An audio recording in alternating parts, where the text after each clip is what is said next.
I'm Kimberlie, and welcome to the weekend edition of the Native News Update. It's Friday, October 19th, and many of the stories you hear here can be found at IndianCountryTV.com. And here's the news for the day from the Associated Press and other Native news sources. A controversial piece of legislation affecting First Nations in Canada came up for a second reading in the House of Commons on October 18th. Bill C-428 is a private member's bill that was drafted by Northern Saskatchewan MP Rob Clark. It provides for the amendment of the Indian Act. The bill has gone through almost 4 different drafts to reach its present state, and the Conservative government has put its full weight behind the bill to repeal sections of the 136-year-old legislation. Clark said the Indian Act in its present form is a racist document that inhibits economic opportunities for First Nations. The proposed bill will strike down several sections of the Indian Act, including those dealing with residential schools, wills and estates, and ban bylaws. The bill would also require Aboriginal Affairs Minister to annually report on the government's progress toward the repeal and replacement of the Indian Act. The bill now goes to Aboriginal Affairs Committee to study and to hear from witnesses.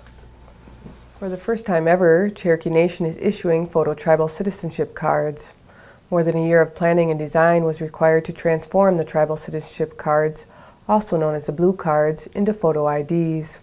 The cards still feature a Citizens Cherokee Nation registration number and official register signature, but it has been upgraded to include the citizen's photo and signature, principal chief's signature, and a distinctive Cherokee Nation seal hologram for validation.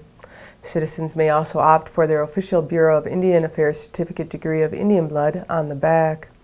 The Cherokee Nation's Registration Department began issuing the photo IDs under a pilot program to employees in September, then to all citizens in October.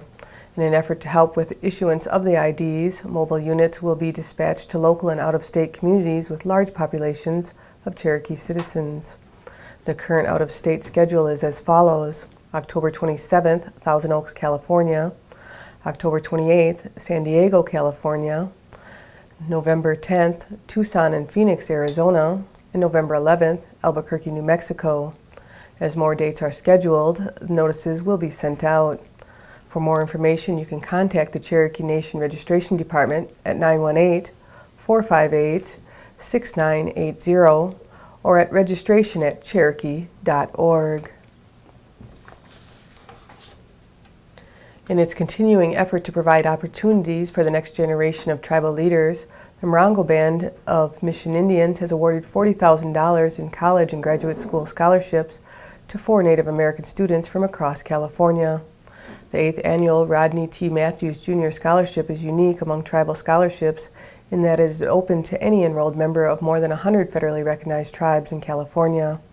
The 2012 recipients who received $10,000 each include Crystal Martinez, Kayla Hilariero, Roxanne Dowd, and Callista Ruiz. The scholarship program honors the late Rodney T. Matthews Jr., a Morongo tribal member and Hastings Law School graduate who passed away in 2004 after serving as a judge pro tem for more than a decade. Nike continues to support Native American Aboriginal youth athletic programs throughout North America with the release of the Nike Free Forward Mach Plus N7. Utilizing a Nike Free outsole beneath a moccasin-inspired upper, Nike has created a unique silhouette with slight cultural tones. Tonal browns play the major role over the Nike Free Forward Mach Plus N7 with just enough dark turquoise to remind you of the cause. Look for the Nike Free Forward Mach Plus N7 to release at select Nike retailers on October 27th. Kelly Holmes, a member of the Cheyenne River Sioux, has launched her own fashion magazine, Native Max. The magazine focuses on Indigenous people, places, and cultures with the same sleek photography found in fashion magazines, but without the stereotypical headdresses and tomahawks sometimes seen in the mainstream media. The premiere issue, which is online only, features interviews with Native American artists, musicians, designers, and models, as well as sections on health, beauty, and sports. The first issue of the quarterly magazine features Mariah Watchman as the cover model. Watchman, a member of the Confederated Tribe of the Umatilla from Oregon, rose to fame in Indian country after being the first Native American woman to compete on America's Next Top Model. While the magazine aims to present positive role models and uplifting messages, it will touch on controversial topics as well. For more information, you can check out native-max.com. And country singer Victoria Blackie will release her latest album, Tribute, with Tape Music Group on November 13th. Two of the songs, Mr. Madison Man and Do You Wanna Dance, are co-written by Victoria and Adam Fifield. Victoria has also included covers such as Adele's One and Only with a country twist and Hank Williams' song, Mind Your Own Business. To learn more about Victoria and her music, you can check out victoriablackie.com.